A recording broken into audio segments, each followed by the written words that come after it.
All right, good morning, everyone. Welcome back. This is going to be lecture three. I'm sorry about the link problem. It appears to be becoming more and more of a problem as the years go by, uh, where people will pull their free articles or textbooks or PDFs or whatever it is, as I guess the industry gets a little bit more capitalistic. So apologies that the article got pulled down. Thanks for pivoting with me to the new article by Tang. It's an interesting article. I would say it's sort of a poor quality scientific article, which, it's useful in that it has a wonderful sort of a breakdown of the theory and a nice review. But there are problems with the paper, which we'll talk about. And I actually think it's a good thing to read bad papers sometimes so that students and academics even can see what a bad paper looks like and why it's pretty poorly constructed, right? So um, the next article that we read is phenomenal. It's from the top journal in political science. So very, very different sort of approach, the one by Cederman, Weidman, and Skredegledich. So anyway, all right. So on to the Tang article from 2011, The Security Dilemma and Ethnic Conflict Toward a Dynamic and Integrative Theory of Ethnic Conflict. All right, so we'll jump right into section two, and he says, all right, we want to talk about the security dilemma. And so he breaks down how he's going to approach the security dilemma from a former paper that he denotes as BHJ, right? The Butterfield, Hertz, and Jervis paper. And he says, I'm going to break down that paper and talk about all the aspects of what make a security dilemma, so that we can talk about what is not in that box.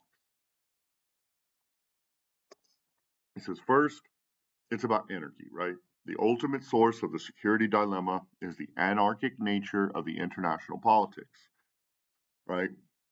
And this is one of the main tenets of realism as a theme of international relations.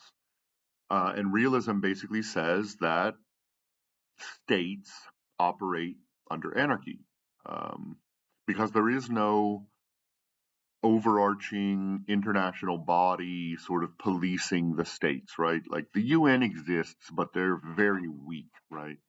And so um, we live in an anarchic international system. And this anarchy means that states, number two, states can't be certain about other parties' intentions, right? Because those intentions can change. And so I would say a real world example is just the change from the or the Biden administration to the Trump administration, right? Very, very different outlooks on the world, different ideas about treaties and alliances, different ideas about economics, right? Like Trump is raising tariffs and stuff. And so, under this idea of anarchy in an anarchic state, like you can't know your rival's intentions. You can't know your neighbor's intentions with full clarity, right? And as a result, states tend to fear each other. Okay, point three. The security dilemma is unintentional, right? And this was an important point. Um, it's not a security dilemma if one or both of the states in a dyadic relationship have malign intentions, right? The assumption in most international relations, um, what would you even call them? Like interactions, is that states are neutral or even benign toward one another, right? Like they don't, at least in the modern era, they don't necessarily want to take territory or, kill your people or whatever it might be, right? And so the assumption of the security dilemma is that they do not have malign intentions towards each other, right? They're not they don't intend to threaten each other, right? Um, and that moves to number four, because we have uncertainty about each other's intentions, right? And fear that one state might attack us, states sort of build up defensive capabilities, right? Um, because there is not full information. You don't know the intentions of your neighbors. You don't know if those intentions will change if there is a change of administration. And so, just to be safe, states defend themselves. Unfortunately, nearly all defensive capabilities also can be conceived of, at least in part, as offensive capabilities. And this helps to further uh, further sort of exacerbate fears and fears about the intentions of one's neighboring states, right? So if you're buying a shitload of tanks and training a shitload of soldiers on the border of your neighbor's countries, even though you're only trying to defend yourself, your neighbor will likely take that as a signal of aggression, right? Okay, point five. The dynamics of the security dilemma are self reinforcing and can lead to a spiral, right? Which is sort of what we're talking about.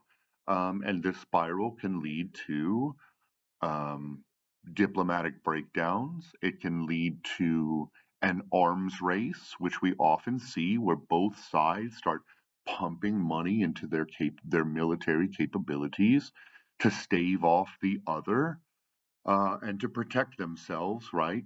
But these things can get out of hand and spiral into war. Okay, point six. The dynamics of the security dilemma tend to take some measures for increasing security, such as accumulating unnecessary offensive capabilities. So the problem is, what he's saying here is that the more that you sort of build up these defensive capabilities, you have more power, but you're undermining your own security and your neighbor's security, right? And so this is the problem with an arms race. As you perceive yourself becoming stronger and stronger militarily, you're actually becoming weaker because you are emboldening your neighbors to do the same in an arms race spiral, right?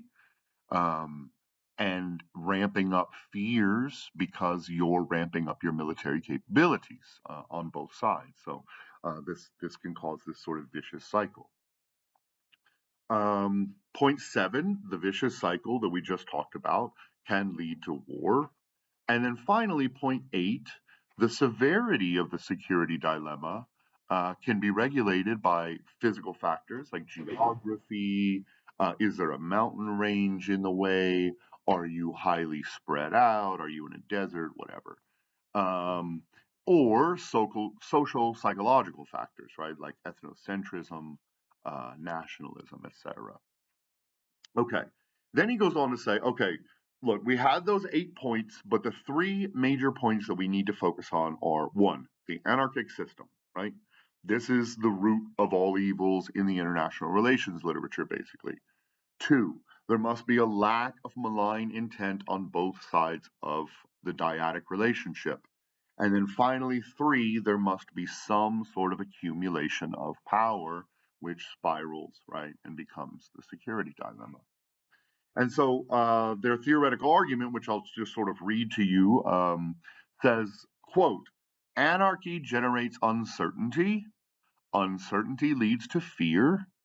Fear leads to power competition. Power competition activates the dormant security dilemma. And the activated security dilemma leads to war through a spiral, right? So, there's a lot of steps there, but it's a pretty intuitive argument, right? Okay, section three, the expansionist drive. And so here, I'll just point out that, like, he basically takes three researchers' articles and shits all over them, right?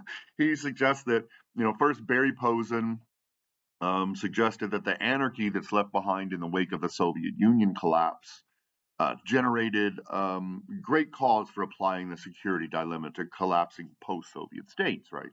And so we get a lot of good literature from the early and mid 1990s about ethnicity and how states sort of agglomerate, uh, institutionalize, how power plays out, how voting plays out, especially in ethnically divided versus non-ethnically divided states. So it was a really cool sort of natural experiment after the collapse of the wall in 1989 and sort of the collapse of the Soviet Union in 1991. But he kind of craps on Posen's work. And then he craps on Kaufman for misunderstanding the security dilemma and applying it incorrectly. And then he moves on to section 4, basically, and he talks about the rational choice model, right? And the rational choice model is basically just this minimalist model that uses econometric tools to understand these theoretical arguments and to make predictions, testable predictions using observations that exist, right? And so basically, the rational choice approach is this very minimal calculation um, that is mostly propounded by Fearon, like the article that we were going to read. But Tang complains that Fearon's approach is problematic. He says that first, fear can't be modeled in these econometric models, right? And that's true. Um, we'll talk about it, and then I'll talk about my complaints. So first, fear can't be modeled, right? And it is an integral part of the security dilemma literature. Um, that's it can't be modeled, but it could be like assumed, right? You could change values of fear, right, and get sort of testable hypotheses out of it. But we'll move on. Second, he complains that Fearon assumes perfect information. Again, this is more of a misunderstanding of Tang than it is of Fearon. This is merely an econometric trick, right? Like this is a way to just model interactions so that we can learn more about them, right? That's why we take the minimalist approach. So, in this sense, I think that Tang is actually missing the point. Um, and then three, Tang complains that Fearon largely models the security dilemma as a credible commitment problem, but there are other issues at play. And he's got a little bit of a point here, but again, this is a very highly simplified model using econometric tools, right? So I think for the most part, Tang is the one who misses the point on this one. Okay, section 5, toward dynamic and integrative theory of ethnic conflict. So Tang lays out his theory finally in this last section, and he says there's basically 4 different scenarios that can play out, right? Um, and he says when there's a neutral authority ceases to exist, right? And this is when the idea of anarchy in the system, ethnic groups experience a security dilemma, right? And so the first scenario says the security dilemma is quickly brought under control because the central authority is restored, or both sides take effective measures to dampen the security dilemma. But that's not a security dilemma, right? Like if there's not anarchy in the system, so like that scenario doesn't even really fit here, which is frustrates me, right? Like he's complaining about other people's literature, but then he sort of misses the forest for the trees in his own article. Scenario 2, the two sides in a dilemma, especially the elite, are unwilling or unable to take effective measures to dampen the dilemma, yet neither side takes measures to exacerbate the dilemma because they do not harbor malign intentions toward each other. Um, but this is also problematic, right? Because he says we're following the BHJ model, which says that one of the integral parts of the model is that they will build up arms for defense no matter what, right? That it's part of the security dilemma system. So this scenario also doesn't really fit in his model. Okay, moving on to scenario 3. The security dilemma is exacerbated because some elites in one or both sides despite harboring no malign intention against the other group, strive to stay in power or to avoid losing power by fanning up ethnic tensions and hatred. He also claims that this is almost always likely, right? And there are two reasons why. One, ethnicity, we know, and ethnic hatred garners votes, period. It's a very powerful garnering device to say, you're in the in group, they're the out group, etc. Um, and then second, you get this sort of negative spiral of rhetoric sort of being ramped up on both sides. Um, okay, and then scenario four, one or both sides do harbor real malign intentions. Again, that doesn't fit in his model. So only one of the four scenarios he lays out actually fits in his theoretical framework. So I find a lot of problems with this article. I think it's good to read a bad article just so you can see sort of what it looks like and how to pick it apart. But all right, thanks for being here. I'll get the next lecture up soon. Have a great day.